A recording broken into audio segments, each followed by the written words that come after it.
Bənövşəyi xəttin yeni layihəsi olan B04 stansiyasının tikinti işlərinin yeni mərhələsinə start verilib.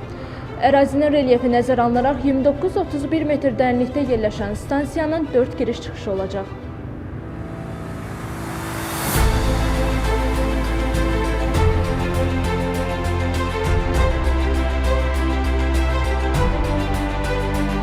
Adı çəkilən stansiya 167,7 metr uzunluqda olub 4 səviyyədən ibarət olacaq. Burada 19 eskalator və fiziki imkanları məhdud sərnişinlər üçün 5 lift quraşdırılacaq. Stansiyanın nəzərdə tutulan 4 giriş-çıxış hissəsinin ikisi artıq hazırdır. Digərlərində isə işlər davam etdirilir. Bakı metropoliteninin 28-ci, Bənövşəyi xəttin isə 5-ci stansiyası olan B04 Cəlil Məmmədquluzadə küçəsində Heydər Əliyev adına İdman konsert kompleksi ilə bir saylı şəhər klinik xəstəxanası arasında yerləşəcək.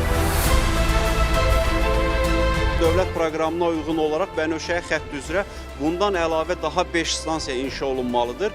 Həmin 5 stansiyadan biri, məsələn, B4 stansiyasından sonraki B5 stansiyası Nizami stansiyasının yaxınlığında yerləşəcək.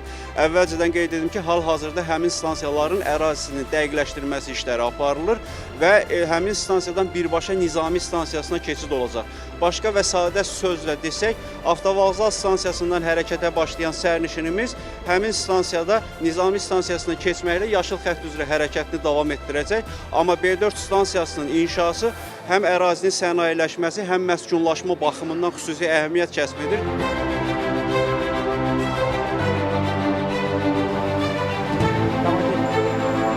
Hazırda stansiyada təkcə inşaat yox, daxili infrastrukturun qurulması da həyata keçirilir. Xidməti otaqlarının tikintisi, ara kəsmələrin quraşdırılması, üzləmə işlərinə hazırlıq görülür. Mərtəbələr üzrə eskalatorların quraşdırılması tamamlanıb. Onların sazlama və sınaqları inşaatın yekun mərhələsində aparılacaq. Vurğulayaq ki, paralel olaraq havalandırma və soyutma sistemlərinin, eləcə də güclü ventilyatorların montajına başlanılıb. Platform 6 səviyyədə qurut sularının toplanması üçün dərinliyi 7 metr olan 3 xüsusi ambar tikilib. Buradan suların xaric edilməsi məqsədilə su vurma sistemləri və kommunikasiya xətləri çəkilir.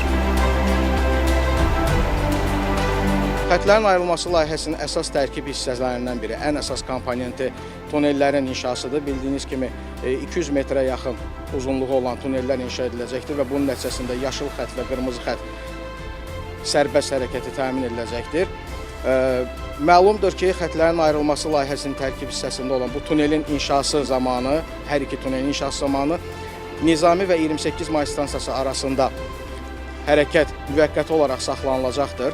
Stansiyanın tikinti quraşdırma işlərinin tamamlanması və tam olaraq istismarı gələn ilin sonuna qədər planlaşdırılır.